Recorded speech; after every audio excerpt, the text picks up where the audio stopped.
part of Massachusetts are we in? Wareham. It's like right before the Cape. There's a pawn shop right there. That's where everybody steals everything and then turns it in and then just gets in trouble.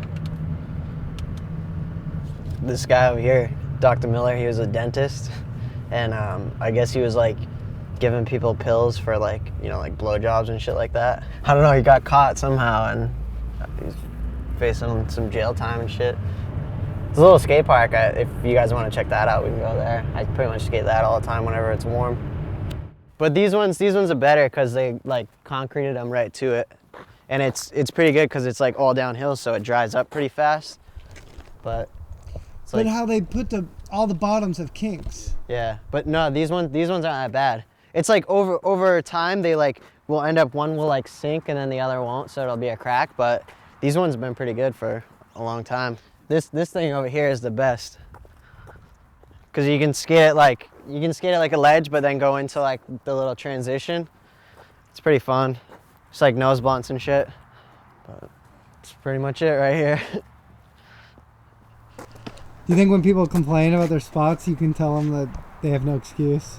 Well, this spot sucks to you guys, but I love this place. You guys just whatever, hate it, but I actually like it.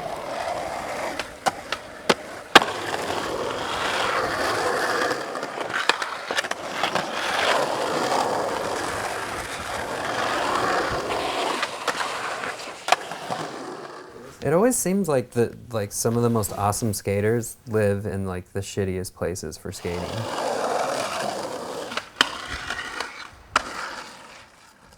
You know, it's like Cardiel growing up in Lake of the Pines or something, or like Westgate way out in fucking Wareham or wherever it is. I don't know, it's like he doesn't need to like skate with people or whatever. He's like really focused. Just doesn't ever complain. I don't know, it's like kind of like the joke. It's like he's down until he's not down because he's usually just down for everything. What's up? Welcome back to Epically Latered. You know, we try to alternate episodes a little bit, or, you know, do some older guys and then do some young guys, and I feel like out of all the skaters right now who are killing it, like currently, I would say Brandon Westgate. I've known him since he was really little when he got on Five Bro. And it's crazy to see him go from like flow to Five Bro to just one of the best skaters in skateboarding right now.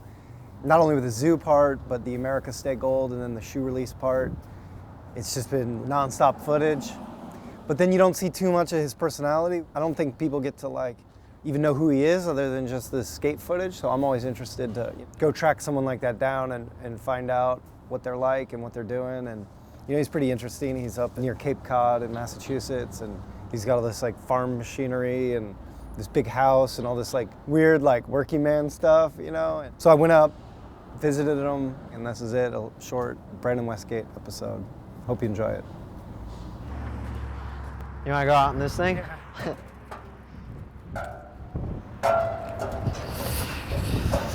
Fuck, I'm freezing. It's pretty much where everybody goes fishing. Basically, I grew up right over there.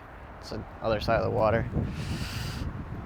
I'm from Chatham, which is like over the bridge, Cape Cod, but he's from Wareham, which is right on the other side of the bridge, which I guess is still considered Cape Cod. So we grew up probably like 40 minutes away from each other, 30 minutes. Cape Cod, there's like, you know, the town I grew up in is like mostly like people make their money off like shellfish and fishing. My family, like my father and my brother, grew up doing that stuff a lot, and they still do. My dad has his own company now. He has like a copper company. They do like copper fabrications and stuff. Like the jobs that are available in Cape Cod is just, you know, you work on a cranberry bog. I grew up, there's a cranberry bog in my backyard. Your family works in the bogs? Yeah, my dad does. This is the claim to fame right here. Well, like, see how there's water around the edges? It goes from one section to the other and basically floods them all up. They basically only do that for like picking or like in the wintertime, because if it gets too cold, like they freeze them, basically like preserves the bud or the vine. So you've been doing it for a long time? Well, my dad's been doing it pretty much my whole life, so it's, I know like, I don't know everything, but I just know like the basics kind of. Got all the hookups or whatever. So we got tons of cranberry juice and cranberry sauce. Is Is this the kind of work you probably would have gotten into if you weren't skating? Probably, yeah. My brother was doing it with my dad. I was doing it with my dad a little bit, just here and there, but I don't know, it's pretty cool, I guess. This time, it kind of sucks, to tell you the truth. Yeah, his dad's a cranberry bogger. It seems really hard.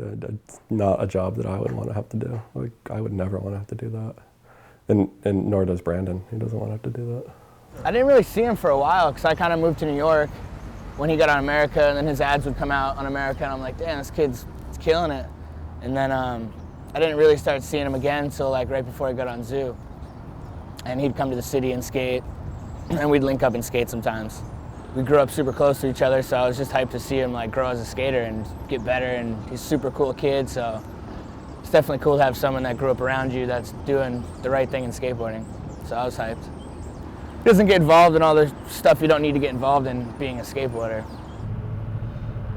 Yeah, it gets boring around here, but pretty much everywhere it gets boring anyway, so what are you gonna do? Not New York. Yeah, I don't know. I just don't like New York. I just don't have enough space. It's too confined. Too many people. I only like it in like doses, I guess. You never go to like Mex Fish or? Nah, I only been there once, and that was at America premiere. And I only stayed there for like 10 minutes. It's not really as cool as I thought it was gonna be. It's really not. I don't know. I don't know what the hype is about that place. Does it get boring at all here? Yeah, but I don't know. I usually just do something to the house, figure out something to do. Yeah, he's got a bunch of projects going on. He's got his hands full, so. I mean, he's got a girlfriend, he's got a nice house. He seems pretty settled in life, being as young as he is, so I don't think he really has time to go drink and go to bars and stuff, which is cool. It's crazy how mature he is. He's like 21. Yeah, no, it's like when you go to his house, it makes you feel like kind of shitty about your own life. You're just like, dude, this kid's 21 and he's like nailing it so hard. This place is so awesome. Like, I live in this like little shitty apartment with like my wife and kid. I don't know, his house is like your friend's parents' nice house that you always want to go over to, you know? Everything's so like clean and just like feels good. I don't know, it's like really cute. Him and his little girlfriend, they're like so domesticated. All these like motivational pictures of them all around placed all around the house, just like love, laugh, like they're this like little couple living this like very domestic home life. Oh, you want to see this thing I just built for my girlfriend? It's pretty sick. My dad's got like all these tools, so I just like, you know, whatever I have nothing to do all day, I just like built this whole thing, pretty much the whole thing. That's awesome. It's pretty cool, huh? Found this granite place, pretty cheap, but. What do you got outside? It's a mess. That's our garden over there. That's that fence I just built, I was telling you. He doesn't act like the normal 22-year-old. When you talk to him on the phone, it's kind of like you're talking to your dad sometimes. You know, like it's like you're talking to this like 50-year-old guy because he's always coming back from like the lawnmower store, getting him part for his lawnmower, or he's like going out and power washing his house. So yeah, I painted this whole thing, like stained all that brown, painted all this shit. Pretty cool. That's what I do when I'm bored. So I just like to like either build things or like pull them apart or something. I don't know. I like want to try to get like a bunch of like cheap houses around here and just like fix them up and rent them out. And if I ever need a job, probably have to do something like that, you know. I used to go to school for like marine mechanics. The school that I was going to wasn't even a real high school. It was like a trade school where you do like a week of plumbing or electrical or auto mechanics or something. His work ethic, man, his parents, like, they left that on him pretty good, you know, 'cause I told him that I needed to get work done on my car, and he's like, bring your car up, we'll get in the garage, I got all the tools, you know, and he's got all these projects going on, and like, he's the guy that's gonna stick his head under the hood of the car and get greasy, and I think that's super sick. What is this thing? It's a lawnmower. There's like a big front piece that goes on, cuts the lawn, and then throws all the grass back here, but some guy like threw it away. My dad took it out, the junk, and rebuilt the engine, and then that piece shit the bed, so I had to take out all this other stuff.